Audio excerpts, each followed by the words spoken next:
subscribe to Toonami TV and click the bell icon for receiving coming videos notification. Ruhi আর জুহি দুই বান্ধবী। রুহি ছিল খুব সহজ সরল আর পরোপকারী, কিন্তু জুহি ছিল খুবই হিংসুটে আর ঝগড়াটে।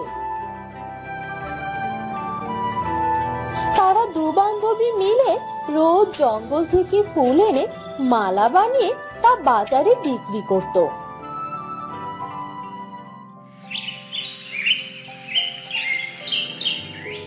একদিন সকালে রুহি অসুস্থ থাকায় জুহি একাই গেল ফুল তুলতে। রুহি তো জঙ্গলে এলো না, আর তাই আজ জঙ্গলে যাব না। আজ বরং শিউলি কাকিমার গাছ থেকে ফুলগুলো তুলে মালা গাঁথবো।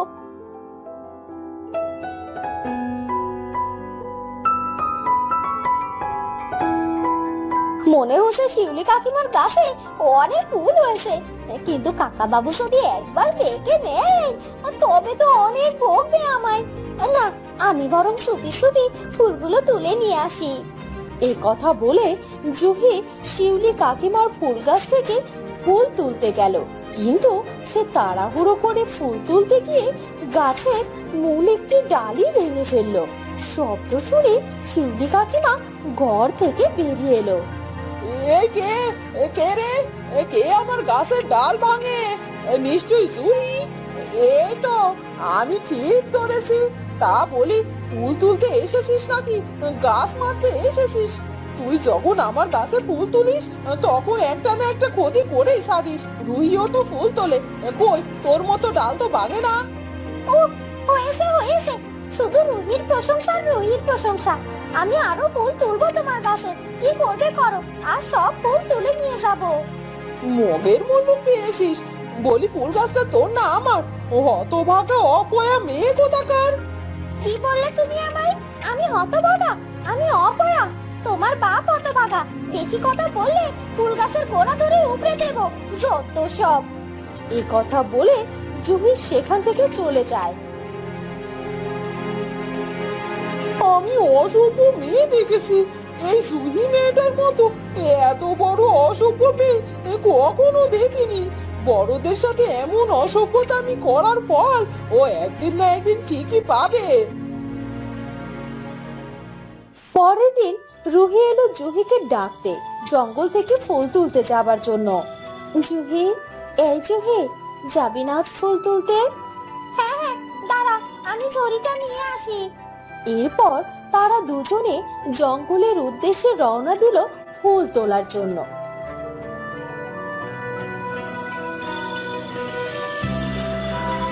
জঙ্গলে গিয়ে তারা দুজনে যখন একটা গাছ থেকে ফুল তুলছিল তখন একটা বুড়ি তাদের ডাক দিল। এই যে মেয়েরা, আমাকে দুটো ফুল তুলে দিতে পারবে?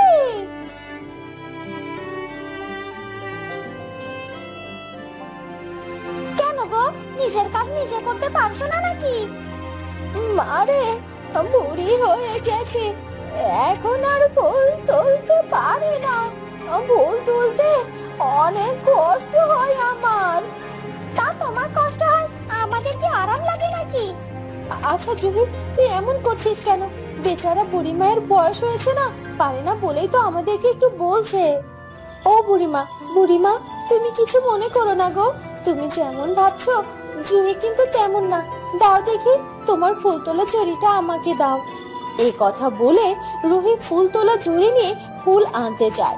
তখন জুহি রুহিকে বলে, এই রুহি, তোকে যে আমি বললাম তুই শুনতে পেলি না? তারপরও ওই বুড়িকে তুই ফুল তুলে কেন দিচ্ছিস? আহ জুহি, তাতে কি হয়েছে? বুড়িমা তো অসুস্থ মানুষ, থাক না, বাদ দে। রুহি বুড়ি মায়ের ফুলের ঝুড়ি ফুল দিয়ে ভরে বুড়ি মায়ের কাছে এনে বলল, ও বুড়িমা, এই নাও তোমার ফুল।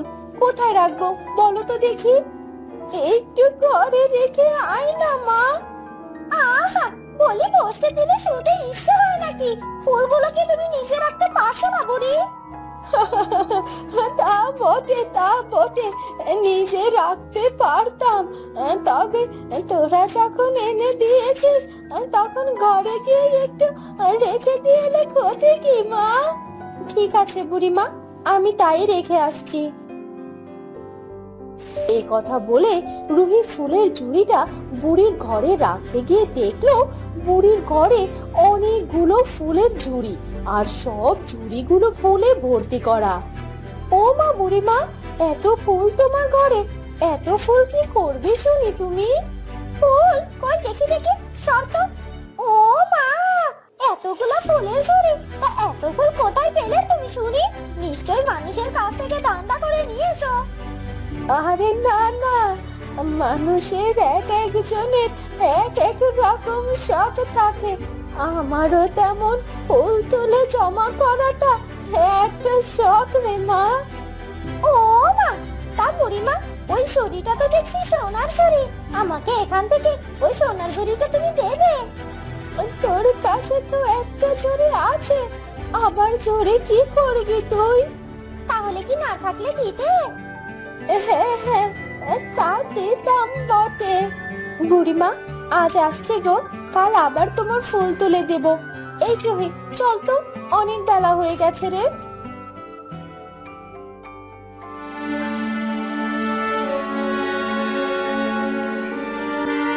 এরপর বাড়িতে ফিরে জুহি ভাবতে লাগলো কিভাবে বুড়ির কাছ থেকে সোনার ঝুড়িটা নেওয়া যায়।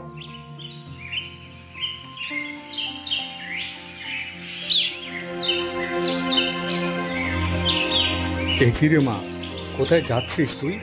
আজ ফুল তুলতে যাবি না? ফুল তুলতেই তো যাচ্ছি বাবা। তাহলে তাহলে ঝুড়ি নিচ্ছিস না কেন? ফুল তুলে কিসে করে আনবি তুই? ভুলে গেছিস নাকি?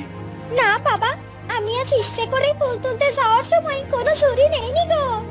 কেন রে মা? এরপর জুহি তার বাবাকে সব কথা খুলে বলে। সব শুনে তার লোভী বাবা তাকে বলে, বলিস কি রে মা, আমরা সোনার ঝুড়ি পাবো? কিন্তু ওই রোগীটা তো বুঝে যাবে যে তুই ইচ্ছে করে ঝুড়ি নিসনি সোনার ঝুড়ি পাওয়ার জন্য। ও যদি বুড়িকে বলে দেয়? তাহলে আমি কি করব বলো বাবা? তুই তোর ফুল তোলা ঝুড়িটা নিয়ে যা, আর আমি যা যা বলছি তাই করবি। ঠিক আছে বাবা। এরপর জুহি তার বাবার কথা মতো ফুলের ঝুড়িটার সঙ্গে নিয়ে রুহির বাড়িতে যায়।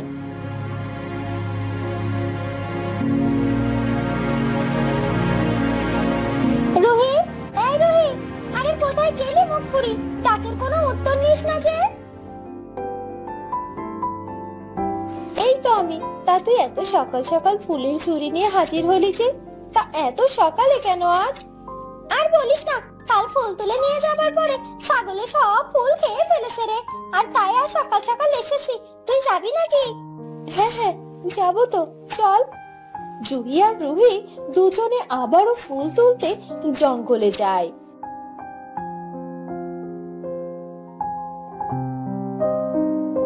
তাড়াতাড়ি কর তো জুহি, বাড়ি ফিরতে হবে। আমি বুড়িমাকে কয়টা ফুল তুলি দিয়েই বাড়ি ফিরবো। আরে দাঁড়া দাঁড়া, এত কিসের দাঁড়া তোর?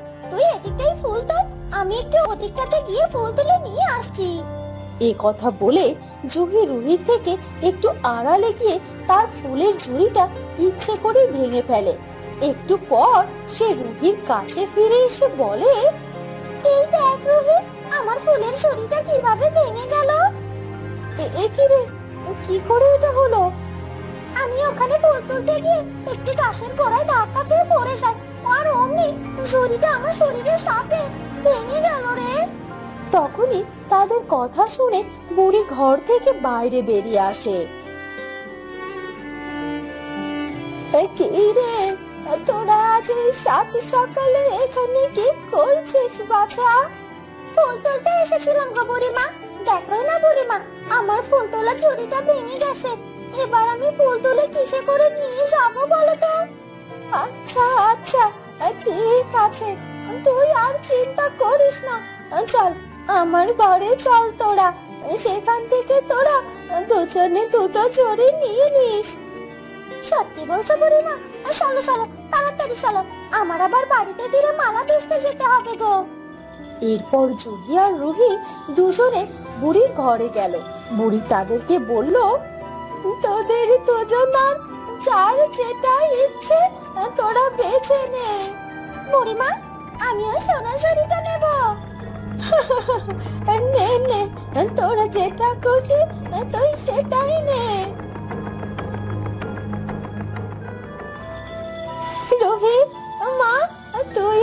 একটা নে না। তোমার যেটা খুশি আমাকে সেটাই দাও গো বুড়িমা। নে, ধর ধর দেখি, তুই তাহলে এটাই নে। এরপর তারা বুড়ির কাছ থেকে বিদায় নিয়ে সেই ঝুড়িতে ফুল তুলে নিয়ে বাড়িতে ফিরে এলো। বোকা বুড়ি আমাকে সোনার ঝুড়িটা দিয়ে দিল। এই সোনা বিক্রি করে আমি অনেক টাকার মালিক হব। দরকার নেই আমার এই 2 টাকার ফুলের ব্যবসা। এই কথা বলে জুহি ফুলগুলো যেই উপর করে ফেলতে যাবে আর সাথে সাথে সোনার ঝুড়িটা একটা কালো ঝুড়িতে পরিণত হয়ে গেল। আর ঝুড়িটার সব ফুল কালো রঙের হয়ে জুহির শরীরে পড়তে লাগলো। আর সাথে সাথে জুহির পুরো শরীর কালো বর্ণ ধারণ করলো। এটা কি হলো? আমার চেহারার কি হাল হলো? দুষ্টু বুড়ি আমার কি সর্বনাশ করলো গো। হঠাৎ করে বুড়ি জুহির বাড়িতে হাজির হলো। দুষ্টু বুড়ি তুই এটা কি করলি? হ্যাঁ আমাকে ঠিক করে দে আমাকে। আর যে ঠিক হবে না, তোর যেমন কর্ম তুই তেমন ফল পেয়েছিস। তোর লোভে তোর এই পরিণতি হয়েছে। এই কথা বলে বুড়ি অদৃশ্য হয়ে যায়। এদিকে রুহি ঝুড়ি থেকে যেই ফুলগুলো ঢালতে গেল আর সাথে সাথে সেই ঝুড়ি থেকে অঝরে সোনার ফুলের বৃষ্টি পড়তে শুরু করলো। সোনার ফুল, এত সোনা! বুড়িমা গো, বুড়িমা তোমাকে অনেক ধন্যবাদ গো। বুড়ি রুহিকে খুশি দেখে দূর থেকে মুচকি হেসে অদৃশ্য হয়ে গেল। তো বন্ধুরা, কখনো কারো জিনিস দেখে লোভ করতে নেই। লোভের পরিণাম সবসময় খারাপই হয়। ধন্যবাদ।